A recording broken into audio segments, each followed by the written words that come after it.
Hello everyone, welcome two molecule classes. आज का हमारा टॉपिक है एटमॉस्फेरिक रिफ्रैक्शन।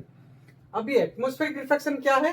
देखो, atmospheric refraction is the bending of light as it passes through the earth's atmosphere. और simply क्या बता सकते हो, the refraction due to different layers of earth's atmosphere is called atmospheric refraction. मतलब atmospheric refraction का मतलब क्या है? जो रिफ्रैक्शन एटमॉस्फेयर के द्वारा हो रहा है, अर्थ के एटमॉस्फेयर के द्वारा जो रिफ्रैक्शन हो रहा है उसको हम बोलते हैं एटमॉस्फेरिक रिफ्रैक्शन। ठीक है, जब लाइट बेंड होता है, जब एटमॉस्फेयर अर्थ के एटमॉस्फेयर में जाते ही लाइट जो बेंड होता है ना, उसी को हम बोलते हैं एटमॉस्फेरिक रिफ्रैक्शन। कुछ कुछ एग्जांपल देंगे, समझाएंगे, समझ जाओगे। Layers of atmosphere have different physical conditions.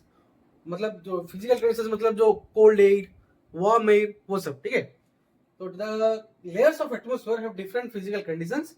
Cold air layers act as denser medium, whereas warm air layer act as a rare medium. मतलब जो कोल्ड एयर के लेयर होते हैं वो हमें किस तरह के कौन से टाइप के मीडियम होते हैं? डेंसर मीडियम होते हैं। और जो वार्म एयर होते हैं वो होते हैं हमारे रेयर मीडियम। देखो, कोल्ड एयर लेयर मतलब कोल्ड एयर लेयर हमारे डेंसर मीडियम की तरह काम करते हैं, और वार्म एयर लेयर वो हमारे किस तरह के काम करते हैं? रेयर मीडियम की तरह। ठीक है, और क्या बोला है? So when light passes through the different layers of the air with different optical densities, refraction of light occurs. मतलब जब ये जो डिफरेंट डिफरेंट मीडियम से होके लाइट पास करेगा, देखो हम जानते हैं डेंसर मीडियम ये होता है, रेयर मीडियम ये होता है, डेंसर मीडियम ये फिर होता है रेयर मीडियम। अगर लाइट ऐसा क्रॉस करेगा तो वो बेंड होगा ही, बेंड होगा फिर वो बेंड होगा, ये हम जानते हैं रिफ्रैक्शन। तो बोला क्या है, मेनली रेयर मीडियम से डेंसर मीडियम गया या फिर डेंसर मीडियम से रेयर मीडियम गया तो वो लाइट बेंड होगा, वही इसमें बोला है। ठीक है, when light passes through the different layers of air with different optical densities, refraction of light occur। मतलब देखो, कोल्ड एयर से वार्म एयर आएगा, डेंसर से रेयर गया, या फिर वार्म एयर से कोल्ड एयर जाएगा, रेयर से डेंसर गया, तो लाइट तो बेंड होगा ही भाई। ठीक है, जो लाइट बेंड हुआ उसको ही बोलते हैं रिफ्रैक्शन। और ये रिफ्रैक्शन आज के एटमॉस्फेयर की तरह हुआ, इसलिए एटमॉस्फेरिक रिफ्रैक्शन। क्लियर? ये क्लियर हुआ? फिर कुछ एग्जांपल बोला है, twinkling of stars appears higher than they are actual are, and advance sunrise and delayed sunset. ये जो एग्जांपल्स बोला है ना, वो क्लियरली एक एक करके अभी हम समझेंगे। ठीक है, ये ट्विंकलिंग ऑफ स्टार्स क्या है, stars appear higher than they actual are ये क्या है, and advance sunrise and delayed sunset ये सब क्या क्या है, अभी हम एक एक करके वो सब देखेंगे। ठीक है, देखो अभी हम देखेंगे twinkling of stars. Twinkling of stars क्या है? देखो, जो तारे चमकते हैं, एक मीम नहीं था कि साइंस वाला स्टूडेंट कॉमर्स वाले, सॉरी साइंस वाला दोस्त कॉमर्स वाला दोस्त साथ में है, कॉमर्स वाला दोस्त पूछ रहा है वो तारे क्या है, तो ये साइंटिफिक रीजन देता है एक वो प्लैनेट है, फिर उसको याद आता है कि तू कॉमर्स है ना, हाँ वो दादाजी है, दादाजी नमस्ते कर, वैसा है। ठीक है, तो मीम था। The twinkling of stars is due to atmospheric refraction of stars light. मतलब जो ट्विंकलिंग ऑफ स्टार्स होता है ना, वो एटमॉस्फेरिक रिफ्लेक्शन किस वजह से होता है? स्टार के लाइट के वजह से। ठीक है, जब देखो हम जानते हैं हमारे अर्थ में, देखो अर्थ में ये समझो, ये अर्थ है। ठीक है, डिफरेंट काइंड ऑफ लेयर होते हैं एटमॉस्फेयर के। ठीक है, जब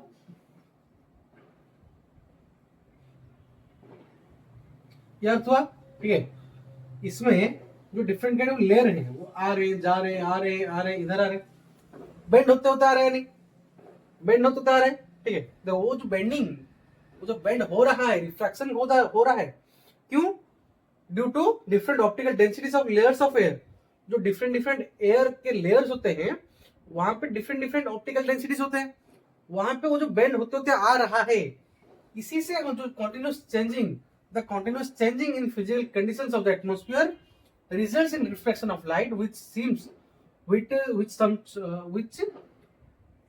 in which some stars seems to be more brighter and some seems to be dim।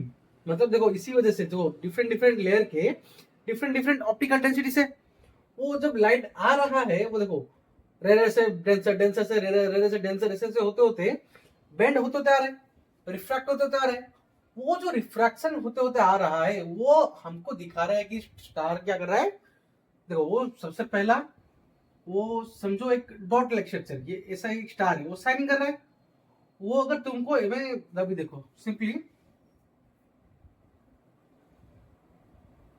देखो, समझो ये स्टार है, ठीक है। वो ऐसे ऐसे देखो, वो लाइट आया, ऐसा आया, ऐसे ऐसे बेंड होते आ रहा है। मतलब तुमको ऐसे से अगर करूंगा तो क्या दिख रहा है, ये बेंड हो रहा है नहीं, ट्विंकल कर रहा है नहीं। तो ये जो, लेकिन ये स्टिल है, ये स्टिल है नहीं, स्टिल है, लेकिन ये जो लाइट आ रहा है तुम्हारे पास वो डिफरेंट डिफरेंट मीडियम से आ रहा है। एयर से रेयर, रेयर से सॉरी रेयर से डेंसर, डेंसर से रेयर, फिर रेयर से डेंसर, ऐसे जो डेंसर मीडियम रेयर मीडियम से क्रॉस करते करते आ रहा है, रिफ्रैक्ट होता आ रहा है। वो लाइट तुमको क्या दिख रहा है, वो ट्विंकल कर रहा है, मतलब ऐसा दिख रहा है। ठीक है, क्लियर क्लियर। फिर बोला है व्हेन द, हाँ वो जो कोई कोई तारा देखते हो पूरा चमकता रहता है, पूरा ब्राइट होता है, कोई कोई तारा पूरा डिम दिखता है। वैसा क्यों? क्योंकि when the atmosphere refracts more starlight towards us, then the star seems to be brighter. If the atmosphere refracts less light towards us, then the star seems to be dim. मतलब जब हमारा atmosphere light जो मोर straight starlight, मतलब ज्यादा starlight हमारी तरफ refract करते ला रहा है, वो हमको ब्राइट दिख रहा है। और जो स्टारलाइट एटमोस्फेयर में जो आ रहा है, लेकिन वो कम अमाउंट में, कम लेस लाइट, मतलब कम अमाउंट में आ रहा है, वो लाइट एटमोस्फेयर रिफ्लेक्ट कर रहा है, तो वो स्टार हमको कैसे दिखता है, डीम दिखता है। कोई के पूरा ब्राइट होगा, कोई के पूरा डिम होगा। इस वजह से हो रहा है ट्विंकलिंग ऑफ स्टार। ठीक है, अब दूसरे की बारी, चलो देखो। Stars appears higher than they actually are, मतलब stars light comes from vacuum in space to air in earth atmosphere. हम जानते हैं स्टार स्पेस में है, वहां पे वैक्यूम होता है, वहां पे स्टारलाइट, स्टार के लाइट सॉरी वहां स्टारलाइट वैक्यूम से होते हुए अर्थ के सरफेस एयर में एंटर करता है। और क्या बोला है, the upper layer of atmosphere acts like a rare medium while the lower layer of the atmosphere acts like a denser medium. मतलब the upper layer of the atmosphere, हमारे atmosphere के डिफरेंट डिफरेंट लेयर होते हैं। जो upper layers होते हैं वो कैसे एक्ट करते हैं, वो रेयर मीडियम की तरह एक्ट करते हैं। और जो लोअर लेयर होते हैं एटमोस्फेयर के, वो कैसे एक्ट करते हैं, डेंसर मीडियम। अब जब लाइट रेयर मीडियम से डेंसर मीडियम आएगा तो बेंड होगा ही, है ना। हम जानते हैं रिफ्लेक्शन, मतलब जब रेयर मीडियम से डेंसर मीडियम कोई लाइट क्रॉस कर रहा है वो बेंड होगा, या फिर डेंसर से रेयर जा रहा है तब भी बेंड होगा, है ना। वो बोला है as stars light enters from the rare medium to denser medium it bends and the apparent position of the star slightly differ from the actual position. मतलब वो जो लाइट आया था, एक्चुअल लाइट आया था, वो क्या होना, रिफ्लेक्शन की तरह थोड़ा बेंड हुआ। जो बेंड हो गया, इसी वजह से हमको क्या ना, उसका एक्चुअल पोजीशन थोड़ा सा नीचे है, लेकिन apparent position of the star slightly differ from the actual position हो गया ना। तो मेनली स्टार होता है यहाँ पे, स्टार का पोजीशन ये हुआ ना, तो ऐसा आएगा बेंड हो, लेकिन वो उसका अपरेंट पोजीशन ऐसा रहेगा। अपरेंट पोजीशन क्लियर, ये होता है तुम्हारा अपरेंट पोजीशन। अपरेंट पोजीशन, ये तुम्हारा स्टार है, स्टार।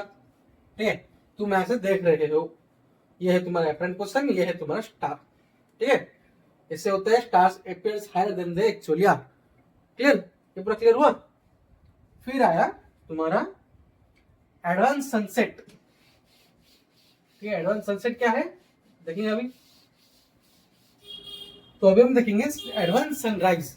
एडवांस सनराइज क्या है, देखो सबसे पहले देखो, before sunrise scene, before sunrise sun is below the horizon. मतलब ये होता है हॉरिजॉन तुम्हारा, ठीक है, हॉरिजॉन, ये तुम्हारा हॉरिजॉन। ठीक है, सनराइज से पहले सन क्या होता है ना, हॉरिजॉन के नीचे होता है। ठीक है, लेकिन sun's rays are coming from more denser medium to less denser medium. मतलब इधर मीडियम का मतलब एयर होता है, ठीक है, एयर। तो डेंसर एयर से, जो मोर डेंसर एयर से लेस डेंसर आया तो वो रिफ्रैक्ट होगा। तो इसी के कारण this causes sunrays to refract and appears to come above the horizon, मतलब जो रिफ्रैक्ट हुआ इसीलिए वो हॉरिजन से ऊपर जाने की तरफ दिखा रहा है। ठीक है, स्ट्रेट लाइन देखो, mainly our eyes see sun rays as straight line, मतलब हम स्ट्रेट लाइन की तरफ देखते हैं सन रे को। तो जो स्ट्रेट लाइन जा रहा है देखो हॉरिजॉन के, जो मोर डेंसर मीडियम से लेस डेंसर मीडियम गया तो वो रिफ्रैक्ट होगा।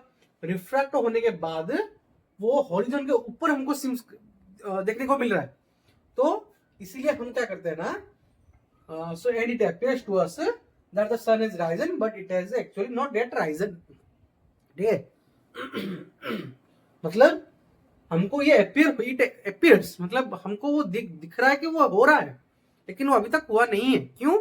क्योंकि वो हॉरिजॉन के नीचे है। वो जो स्ट्रेट लाइन आ रहा है वो रिफ्रैक्ट होके आ रहा है मोर डेंसर मीडियम से लेस डेंसर मीडियम, इसीलिए हमको दिख रहा है कि हाँ वो हो गया, लेकिन वो एक्चुअली नहीं है, वो हॉरिजॉन के नीचे ही है। ठीक है, यह है तुम्हारा एडवांस सनराइज। अब आएगा तुम्हारा डिलेड सनसेट। डिलेड सनसेट क्या है भाई? तो क्या है delayed sunrise, delayed sunset. Delayed sunset, ठीक है, देखो after sunset sun is below the horizon. Sunset के बाद वो हॉरिजन के नीचे जा रहा है, लेकिन वही सेम टॉपिक मोर रेयर मीडियम से हाई सॉरी मोर रेयर मीडियम से लेस रेयर मीडियम गया, वही है less denser medium, sorry denser मोर डेंसर मीडियम से लेस डेंसर मीडियम गया। तो वो क्या हुआ, इधर मीडियम भी एरी हुआ ना, एटमॉस्फेयर। ठीक है, तो वही है जो this cause sunrays to diffract and reflect to comes above the horizon, मतलब वही जैसे सनराइज में होता वही सनसेट में भी वैसे ही है, कुछ अलग नहीं है। लेकिन जब सनराइज हुआ था वो बिलो ही था, सनसेट में बिलो है, लेकिन वो रिफ्रैक्ट होते हुए दिखा रहा है हमको कि वो हो रहा है, लेकिन वो एक्चुअली हुआ नहीं है। वो सनराइज में होता, वो सनसेट में क्या हुआ उसका ऑपोजिट, वो हॉरिजॉन के नीचे चला गया हॉरिजॉन के नीचे, लेकिन वो जो लाइट स्ट्रेट लाइट आ रहा है ना वो हमको अपियर दिखा रहा है, मतलब अपियर कर रहा है कि नहीं वो हुआ नहीं है, वो है, लेकिन वो एक्चुअली में हो गया है सनसेट। ठीक, वो सेट हो गया। Hence our eyes see sunrise as a straight line and it appears to us that sun is set but it has actually not yet set। वो क्या बोला है, जो चला गया लेकिन वो एक्चुअली हुआ नहीं है, सनसेट हुआ नहीं है, हमको वो अपेयर कर रहा है। ठीक है, वो हमें अपेयर कर रहा है कि वो सनसेट हुआ नहीं है, लेकिन वो एक्चुअली में हो गया है, इसलिए बोला गया है। ये सब एग्जांपल्स है एटमॉस्फेरिक रिफ्रैक्शन के। ठीक है, तो आज के लिए इतना ही। अगर वीडियो पसंद आई, अच्छी लगी, तो अपने दोस्तों के साथ शेयर करो, उनको भी मौका दो जानने का एटमॉस्फेरिक रिफ्रैक्शन क्या है। तो अगर कुछ एग्जाम में भी पूछ सकता है ट्विंकलिंग ऑफ स्टार्स, उसका एक्चुअल हाइट, अपरेंट पोजीशन, वो सब क्या है, ये एडवांस सनसेट, डिलेड सनराइज, ये सब क्या है, ये क्यों होते हैं, ये सब के फेनोमेनन अभी क्लियर हुआ, कर सकते हो। ठीक है, तो तब तक पढ़ते रहो, बढ़ते रहो। और आज एक इंग्लिश का एग्जाम गया बोर्ड का, जिन बच्चों का अच्छा गया है बहुत बढ़िया, फुल प्रिपेयर हो नेक्स्ट एग्जाम के लिए, साइंस है, फुल प्रिपेयर हो।